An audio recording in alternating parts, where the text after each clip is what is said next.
सहनाववतु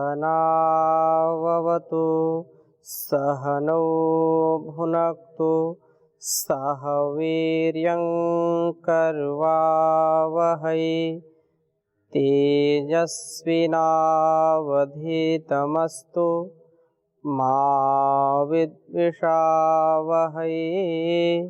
ओम शांति शांति शांति।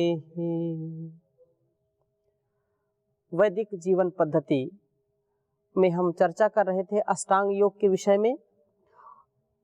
यम नियम आसन प्राणायाम प्रत्याहार धारणा ध्यान समाधि, ये जो 8 अंग हैं, इन 8 अंगों की महती आवश्यकता है यदि हम अपने जीवन में उत्कर्ष चाहते हैं। आत्मा परमात्मा के स्वरूप को यदि हम जानना चाहते हैं, यदि उसको प्राप्त करना चाहते हैं, तो इसका पालन हमारे लिए अत्यंत आवश्यक है। महर्षि देवदयानंद लिखते हैं कि जो है यजुर्वेद में भी आया यह उपयामाम गृहीतः यमानाम समूहो यामम उपगतम चा तद्यामम चोपयामम उपयामेन गृहीतः उपयामम गृहीतः परमेश्वरः असि। हे परमेश्वर, आप यम और नियमों से ग्रहण करने के योग्य हो। महर्षि लिखते हैं कि परमात्मा को यदि प्राप्त करना चाहते हैं तो यम और नियम आपके लिए अत्यंत आवश्यक हैं। परमात्मा से प्रार्थना कर रहे हैं कि आप, हे परमेश्वर, आप यम और नियम के द्वारा नियमों से ग्रहण करने के योग्य हो। और इसी बात को जो है उदाहरण देते हुए महर्षि दयानंद लिखते हैं संस्कार विधि में, मनुस्मृति का एक श्लोक लिखते हुए कि यम नियम हमारे जीवन में कितना महत्वपूर्ण है। बिना यम नियम के यह प्राप्त नहीं किया जा सकता है। तो वह मैं श्लोक आपके लिए भी लिख देता हूँ, बहुत ही अच्छा श्लोक है। यमान सेवेत सततम।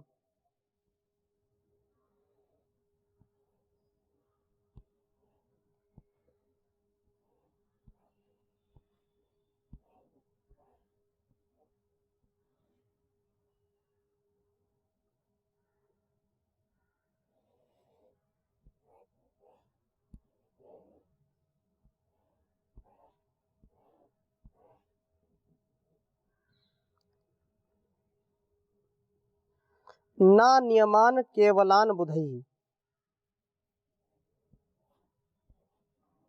ना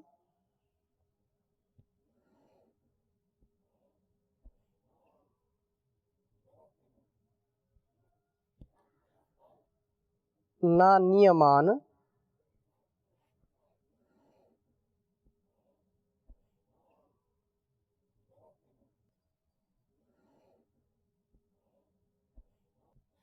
ना नियमान केवलान बुधैः। जैसा पहले हमने चर्चा की थी कि केवल यम के पालन करने से या केवल नियम के पालन करने से बात नहीं बनेगी। केवल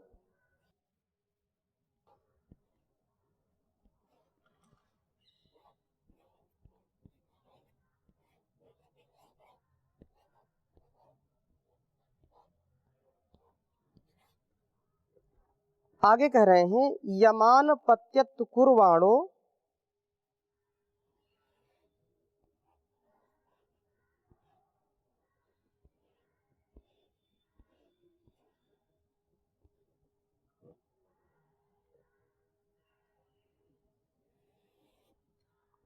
यमान पतत्य कुर्वाणो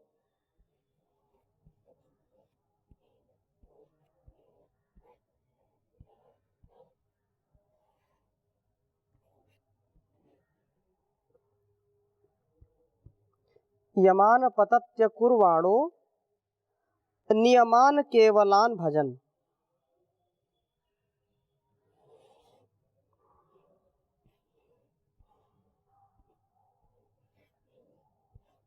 नियमान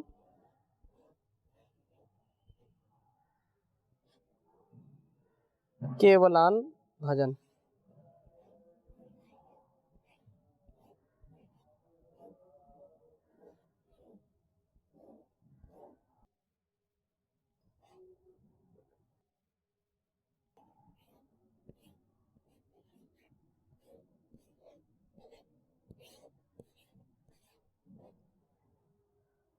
मनुस्मृति का श्लोक है यह, एक बार उच्चारण करेंगे। यमान सेवेत सेवेत सततम ना नियमान केवलान बुधहि यमान पत्यत कुर्वाणो यमान पत्यत कुर्वाणो नियमान केवलान भजन। तो यह श्लोक जो है उदाहरण रूप में देते हुए संस्कार विधि में महर्षि दयानंद लिख रहे हैं कि यमों का सेवन नित्य करें, केवल नियमों का नहीं, क्योंकि यमों को ना करता हुआ और केवल नियमों का सेवन करता हुआ भी अपने कर्तव्य से पतित हो जाता है। इसलिए यम सेवन पूर्वक नियम सेवन नित्य किया करें। बिना यम के नियम अधूरा है और बिना जो है नियम के यम अधूरा है। तो यम और नियम दोनों का पालन हमारे लिए अत्यंत आवश्यक है, क्योंकि यह जो यम के रूप में है अहिंसा, सत्य, स्तेय, ब्रह्मचर्य, अपरिग्रह, इनका यदि हम पालन करते हैं, लेकिन जो बताते हैं नियम शौच, संतोष, तप, स्वाध्याय, ईश्वर प्रणिधान, यदि इनका पालन नहीं करते हैं तो बात बनेगी नहीं पूरी। यदि हम शौच, संतोष, स्वाध्याय, तप और स्वाध्याय, ईश्वर प्रणिधान करते हैं और अहिंसा का, सत्य का, अस्तेय का, ब्रह्मचर्य का, अपरिग्रह का पालन नहीं करते हैं तो भी बात नहीं बनेगी। दोनों को हमको ध्यान में रखते हुए, दोनों का ज्ञान करके हम परस्परता में इसको धारण करते हुए आगे बढ़ेंगे तो इसका पूरा पूरा पालन होगा। 8 अंगों का पालन करके हम अपने गंतव्य तक पहुंच सकते हैं, अपने लक्ष्य की प्राप्ति कर सकते हैं। इसमें किसी कोई प्रश्न हो तो पूछ सकते हैं। ओम स्वामी जी। जी स्वामी जी, आपने व्यवहारिक प्रश्न है। स्वामी जी, आपने बताया कि अष्टांग योग को अपनाकर ही राष्ट्र निर्माण, समाज निर्माण और व्यक्तित्व निर्माण कर सकता है, और हम लोग तो गुरुकुल में है तो अपनाना ही है, जी। तो दंड मिलेगा और इसको नियम अपनाना ही है। पर आज के समय में व्यवहारिक में आपकी दृष्टि क्या, लोग इसको अपना रहे हैं अष्टांग योग को? यह निसंदेह राष्ट्र निर्माण, समाज राष्ट्र निर्माण के लिए अत्यंत आवश्यक है। जहां आपका यह प्रश्न है कि राष्ट्र के निर्माण में क्या विशेष सहयोग लेकर के ही आगे बढ़ सकते हैं अथवा क्या लोग इसका आचरण करते हैं, क्या इसका पालन करते हैं, तो यहाँ पर इतनी बात हम जरूर कहेंगे कि बिना अष्टांग योग के एक परिवार चल नहीं सकता है। परिवार में भी कहीं ना कहीं कुछ चीजें तो पालन की जाती हैं। पूरा पूरा वह करे ऐसा नहीं मैं कह रहा हूँ, लेकिन आंशिक रूप में तो जरूर इसका पालन होता है। जैसे अहिंसा का पालन है, सत्य का पालन है, ब्रह्मचर्य का है, अपरिग्रह का है। कहीं कहीं कुछ अधिक मिल सकते हैं, कहीं कहीं कुछ कम मिल सकते हैं। शौच, संतोष, तप, ये भी आपको देखने को मिलेगा। हाँ, जितने जितने अंश में ये करेगा उतने उतने अंश में उसको लाभ मिलेगा, जितने अंश में नहीं करेगा उतने अंश में नहीं लाभ मिलेगा। ठीक है। यम और नियम दोनों का सेवन हमारे लिए परम आवश्यक है।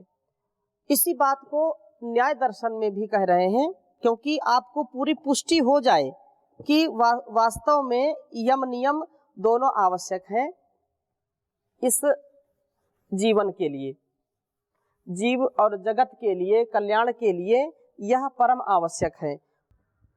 तदर्थम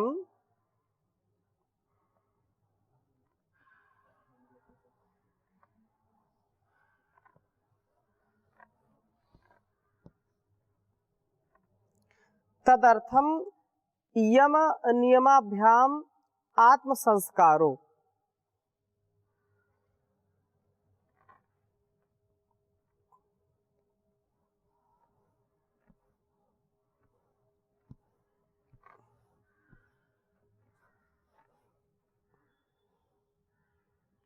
यम नियमाभ्याम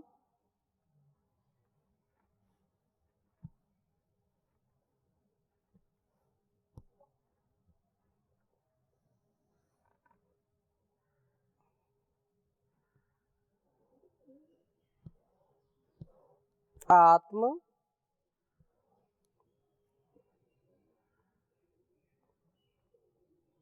संस्कारों।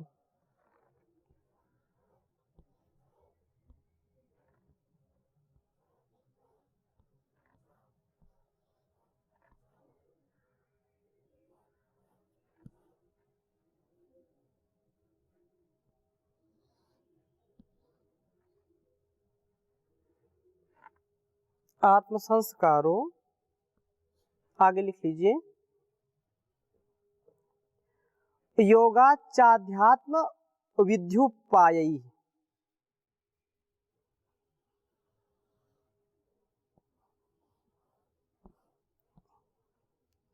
योगाच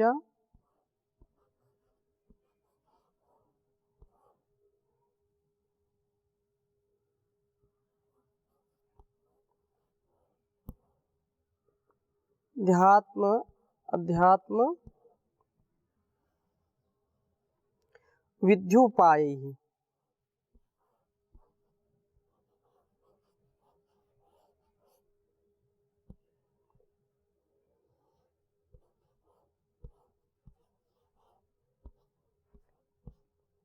यम नियम के संदर्भ में ये न्याय दर्शन में आया कि तदर्थम यम नियमाभ्याम आत्म संस्कारो योगाचाध्यात्म विद्युपायैः। कहने का आशय ये है कि उस अपवर्ग की सिद्धि के लिए, हाँ, भोग और अपवर्ग का तात्पर्य ये हुआ कि इस संसार में अभ्युदय और निश्रेयस, अभ्युदय और निश्रेयस, भोग और अपवर्ग। तो अपवर्ग की सिद्धि के लिए, निश्रेयस की सिद्धि के लिए और अभ्युदय की सिद्धि के लिए यम नियमों के द्वारा आत्म संस्कार अर्थात अधर्म को दूर करना एवं धर्म का आचरण करना चाहिए। योग शास्त्र से अध्यात्म विधि जाननी चाहिए, जो कि आपको यहाँ से शिक्षा दी जा रही है, जिस पर हम चर्चा कर रहे हैं। तो योग के अंगों का अनुष्ठान, अष्टांग योग का पालन हमारे लिए बहुत बड़ी निधि है, बहुत बड़ा यह मार्ग दिखाने वाला, मार्ग प्रशस्त करने वाला सूत्र है यम नियम का।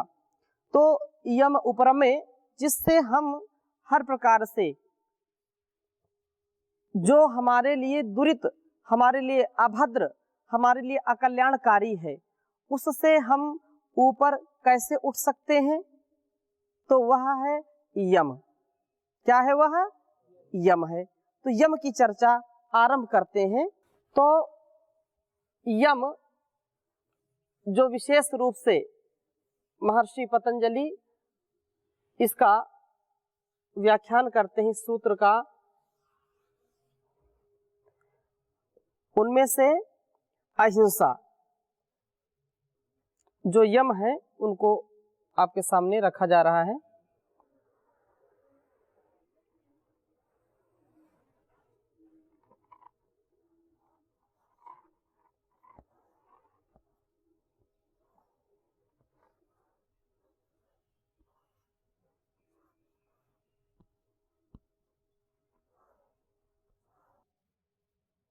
अहिंसा, सत्य,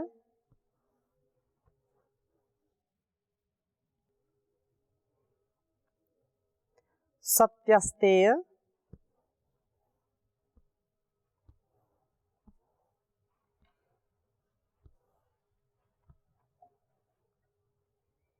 ब्रह्मचर्य अपरिग्रह,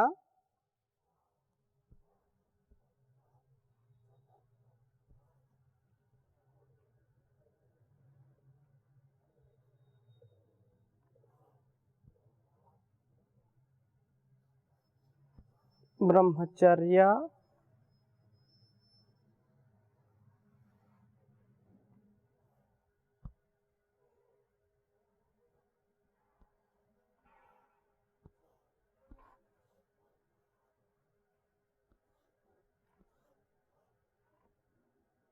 अपरिग्रह,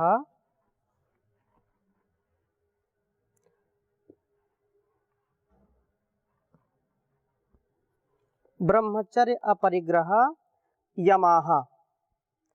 ये क्या है? ये यम है। यमाः उच्चारण करेंगे। अहिंसा, सत्य, स्तेय, ब्रह्मचर्य अपरिग्रह यमाः। अहिंसा जो विशेष है, सबसे पहले यहाँ पर अहिंसा का पाठ पढ़ाया जा रहा है कि अहिंसा को हम समझें पहले, क्योंकि हम जानते ही नहीं कि अहिंसा वस्तुतः है क्या। तो अहिंसा, सत्य, अस्तेय, ब्रह्मचर्य अपरिग्रह ये यम है, और अहिंसा आदि ये जो है यही 5 यम कहलाते हैं। कितने यम हैं ये? अर्थात योग प्राप्ति की ये 5 आवश्यक कर्तव्य हैं। इन कर्तव्यों के बिना कोई भी व्यक्ति योग को सिद्ध नहीं कर सकता, योगी नहीं हो सकता है। वह योग का जो है पूरा लाभ नहीं ले सकता है। इसलिए यहाँ पर बात कही जा रही है। और तत्र अहिंसा सर्वदा सर्वभूतानां अनभिद्रोहः। इसको महर्षि व्यास जी, क्योंकि व्यास भाष्य करते हुए अहिंसा के विषय में कह रहे हैं कि उन यमों में से सब प्रकार के से सब कालों में समस्त भूतों को पीड़ा न देना। सभी कालों में समस्त भूतों को, सभी प्राणियों को पीड़ा न देना क्या कहलाता है? अहिंसा कहलाता है। और अगले यम नियम अहिंसा मूलक हैं, अर्थात अहिंसा पर आश्रित हैं। उस अहिंसा की सिद्धि के हेतु होने के कारण उसकी सिद्धि के लिए शेष यम और नियमों का प्रतिपादन किया जाता है। उस अहिंसा को निर्मल बनाने के लिए ही अपनाए जाते हैं। और वैसा कहा निश्चय ही वह जो है ब्राह्मण योगी जैसे जैसे बहुत सारे व्रतों को अपनाना चाहता है, वैसे वैसे जो है असावधानी के कारण होने वाले हिंसा के कारणों से निवृत्त होता हुआ उसी उच्चतर की अहिंसा का आचरण करता है। जो पदार्थ जैसा हो उसके संबंध में वैसी वाणी वैसा ही मन में होना सत्य है।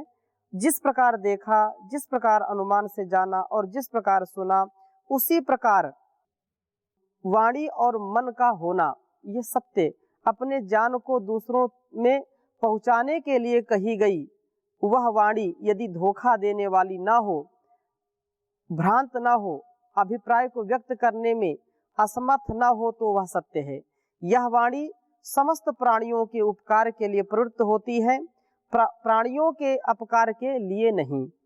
और यदि उपकार के लिए कही जाती हुई प्राणियों के अपकार अर्थात पीड़ा के लिए होवे तो वह सत्य नहीं होगा, पाप ही होवेगा। उस पुण्य के समान दिखने वाले अपुण्य से अत्यंत दुख प्राप्त होवे। इसलिए परीक्षण करके समस्त प्राणियों के लिए हितकर सत्य बोले। और अशास्त्रीय अर्थात अवैध रूप से दूसरों के पदार्थों को न लेना जो है वह अस्तेय है। और यदि पदार्थों को लेते हैं तो वह स्तेय है। उसका प्रतिषेध अर्थात उसको छोड़ना, उसकी अभिलाषा न करना, पराये धन की, पराये वस्तु की अभिलाषा न करना क्या है? अस्तेय है। गुप्तेंद्रिय अथवा उपस्थ का संयम ब्रह्मचर्य है। अर्जन, रक्षण, क्षय, संग, हिंसा, दोषों के दिखने के विषयों को स्वीकार न करना अपरिग्रह है। यह बहुत ही, क्योंकि इसमें पूरा संस्कृत में भाष्य उन्होंने किया है, परंतु आपके समझने के लिए मैंने उसको हिंदी में कहा कि यह जो 5 यम है, अहिंसा, सत्य, स्तेय, ब्रह्मचर्य और अपरिग्रह, इनको इस प्रकार से उन्होंने कहा है, देखा है। अब मैं इसकी थोड़ी सी विशद चर्चा करूंगा। अहिंसा, अहिंसा का तात्पर्य क्या है? न हिंसा, अहिंसा। जब हम हिंसा नहीं करते हैं तो वही अहिंसा कहलाती है। परंतु अहिंसा का तात्पर्य लोगों ने कुछ तो ठीक बोलते हैं, परंतु अधिकांश लोग हिंसा को समझते नहीं। हिंसा से तात्पर्य वह किसी को मारना ही समझते हैं, किसी की हत्या करना, उसको जो है हिंसा समझते हैं। यहाँ बहुत ही सूक्ष्मता से इस बात को समझना चाहिए कि अहिंसा का तात्पर्य क्या है। तो सर्वथा सर्वदा, सर्वथा सर्वदा सभी प्राणियों के साथ वैर भाव को छोड़कर प्रीति से वर्तना, प्रीति पूर्वक उनके साथ व्यवहार करना अहिंसा है। वैर भाव को छोड़ करके सबसे प्रीति पूर्वक व्यवहार करना, यह क्या है? अहिंसा है। यदि किसी व्यक्ति को चोरी आदि अशुभ कर्म करने पर उसके सुधार के लिए और अन्यों के उपकार के लिए प्रेम पूर्वक उचित दंड दिया जाए तो वह अहिंसा है। भाई, कभी कोई व्यक्ति चोरी करता है, कभी कोई व्यक्ति अन्याय करता है, अत्याचार दुराचार करता है, तो उसको दंड देना या उसको कष्ट देना हिंसा कहलाती है। किसी को कष्ट देना हिंसा कहलाती है। परंतु वैदिकी हिंसा हिंसा न भवति। यदि लोक के कल्याण के लिए या उसके सुधार के लिए आप उसको दंड देते हैं, जैसे छोटा बच्चा होता है, विद्यार्थी है और पढ़ना नहीं चाहता है, तो अध्यापक ने कार्य दिया उसको कि यह होमवर्क कल करके लाना। अब वह होमवर्क करके नहीं ले गया। जब होमवर्क करके नहीं ले गया, गृह कार्य करके नहीं ले गया, तो वह अध्यापक उसको दंडित करता है। तो जो दंडित करता है, दंड देता है, तो हिंसा है कि अहिंसा है? दो मत है इसमें। वो कोई उसको हिंसा बोलेगा, कोई अहिंसा बोलेगा। दोनों स्थितियां हैं। आजकल के समय में तो आप बच्चों से बोल भी नहीं सकते विद्यालयों में। हाँ, यदि उनको वहां दंड देते हैं तो फिर जो स्टूडेंट हैं वह रास्ते में भी जो है चौराहे में अध्यापक को बेइज्जत करते हैं। लेकिन दोनों स्थितियों में, चाहे वह अध्यापक हो चाहे शिष्य हो, अध्यापक ने कार्य दिया है तो बच्चे को उस कार्य को करके ले जाना चाहिए। यदि नहीं लेके गया है तो अध्यापक का कार्य है कि उसको समझाए, उसको वैचारिक रूप से दंड दे। मारना पीटना तो हमारे ऋषियों ने भी कभी नहीं किया। इसलिए जो दंड के नाम पर दूसरों को पीटते हैं वो भी उचित नहीं है। तो दूसरों के सुधार के लिए यदि आप ऐसा कार्य करते हैं, यदि कोई सो रहा है और सोते हुए किसी को जगाएं तो किसी को अच्छा नहीं लगता है। सोते समय कई लोग तो इतना जो है नींद को चाहते हैं, उनकी नींद में कोई भी परेशानी आए तो उनके पास जो भी वस्तु होती है उसको उठा करके फेंक के मार देते हैं, कुछ उल्टी सीधी बातें बोल देते हैं। क्यों? क्योंकि वह नींद से बहुत प्रीति रखते हैं। और नींद उनकी जो है कोई भंग कर दी तो वो हिंसा हो गई उनकी दृष्टि में। लेकिन जो व्यक्ति अपने कर्तव्य का पालन करता है, जैसे विद्यार्थी है और विद्यार्थी सो रहा है, तो विद्यार्थी है या प्रहरी है, विशेष प्रकार से जो अपने गंतव्य की ओर जाना चाहता है, वह यदि रास्ते में सो गया तो गंतव्य की प्राप्ति उसको होगी नहीं, तो उनको जगा देना उचित है, वो हिंसा नहीं है। यदि नहीं जगाएंगे तो फिर क्या होगा, वो अपने मार्ग तक पहुंच नहीं सकते हैं। इसलिए सुधार की दृष्टि से यदि बच्चे को दंड ना दिया जाए तो वह उदंड हो जाएगा, उच्छृंखल हो जाएगा। जब उच्छृंखलता आएगी तो वह उसका जीवन सुखमय नहीं व्यतीत होगा। तो उपकार के लिए प्रेम पूर्वक उचित दंड दिया जाए तो वह अहिंसा है, हिंसा नहीं। माता पिता, आचार्य आदि बालक बालिकाओं को दोषों से दूर करने के लिए और उसको गुणवान बनाने के लिए प्रेम पूर्वक उसको उचित दंड देते हैं, तो वह हिंसा नहीं है, अहिंसा है। इसी प्रकार से अहिंसा के विषय में सर्वत्र जानना चाहिए, अहिंसा का पालन करना चाहिए। व्यक्ति अपने सूक्ष्म दोषों को जानने और उसको दूर करने में समर्थ हो जाता है। बहुत प्रकार से हम इसको देख सकते हैं कि हम विचारों की दृष्टि से कितना लोगों को हिंसित करते हैं।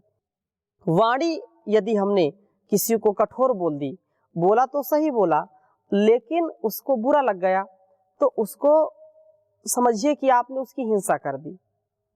बिना जाने बिना समझे किसी को प्रताड़ित करना, किसी को अपमानित करना, यह भी बड़ी हिंसा है। तो हिंसा के स्वरूप को हम समझ करके हम जो है अहिंसा का पालन करें, हिंसा से दूर हटें। तो यह जो यम का पहला आचरण है अहिंसा, इसको करना ही हमारे लिए श्रेयकर है। आज के इस संदर्भ को यहीं पर विराम देते हैं। इसी संदर्भ को आगे बढ़ाएंगे, अहिंसा को और समझने का प्रयास करेंगे। ओम शांति शांति शांति।